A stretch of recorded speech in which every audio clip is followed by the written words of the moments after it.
What's up, friends? Ben here with the Spirit of Running, bringing you shoe and gear review from the back of the pack.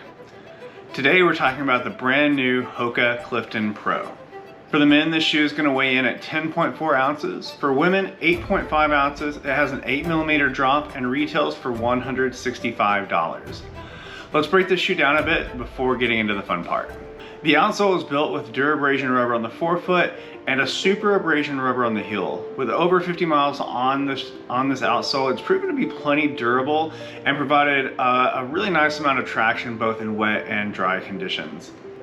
The midsole features a new material called SCF foam, and it's being used in their Pro Glide Plus series.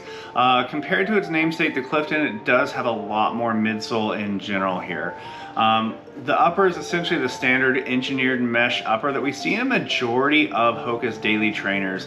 It's designed to be breathable and comfortable across as wide a range of conditions as possible. So what does this shoe run like, and how does it fit into your shoe rotation and the Hoka family across the board? On the whole, I think the word that sums up this shoe for me is smoothness. At first glance, you can see that there's definitely more cushion than the Clifton, but it's also got a much sleeker shape than shoes like the Hoka Bondi or Gaviota. I think it lives somewhere in the middle of these styles, and it's in a space that I'm really digging. This new Pro Glide rocker gives me the sense that I felt back when I tried on the Clifton originally years ago. I think over the years, I've gotten used to the feel of the Meta rocker through a variety of Hoka shoes, and I rarely notice it anymore.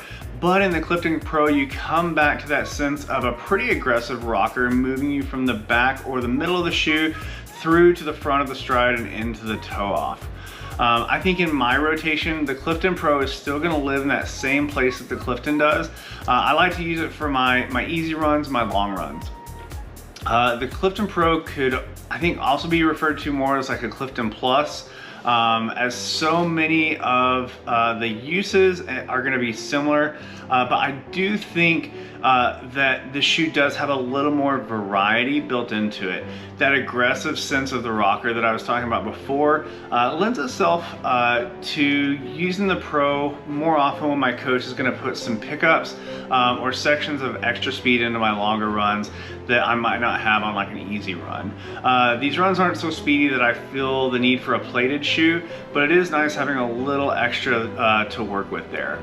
As the Clifton and the Clifton Pro check so many of the same boxes, my recommendation isn't that you pair them together, but rather decide how much cushion and versatility you want in that easy long run shoe, and then maybe pair it with a speedier shoe, you know, anywhere from the Mach X to the Rocket X or CL01, depending on how aggressive a plate you want.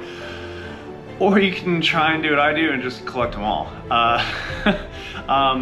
So far, I'm over 50 miles, closer to 60 miles in mine, and from a durability standpoint, I don't really have any complaints. The outsole for Hoka keeps getting better and better, and I think that's been one of the biggest durability complaints in previous years, and that's just not really an issue anymore in my opinion.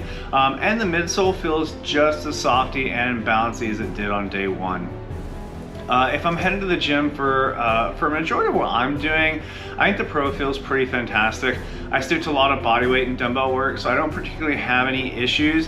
But if I'm going to do more heavy lifting with a barbell from the ground or in a squat position, I do think that Meta rocker being so aggressive and forward could prevent some small issues, as that movement from movement to the front within that like weighted position could cause some problems, so I would just be cautious there.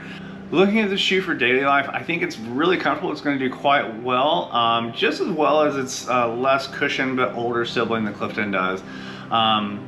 Yeah, so I think that we'll see a range of colors. I've got the black and white. I think it blends in really nicely to that business casual position. So I think you know, if you're just looking for a really comfortable shoe to wear that looks a little more modern and sleeker than say the Bondi, definitely give this one a shot. While this is a brand new model, and I think time will tell how successful it will be, so far I've been pretty impressed. I intend to keep the Clifton Pro in my shoe rotation.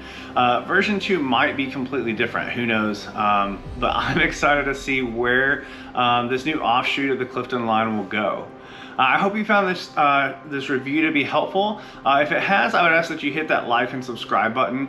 Doing so helps other people find the channel, and it also makes sure that you don't miss out on future content.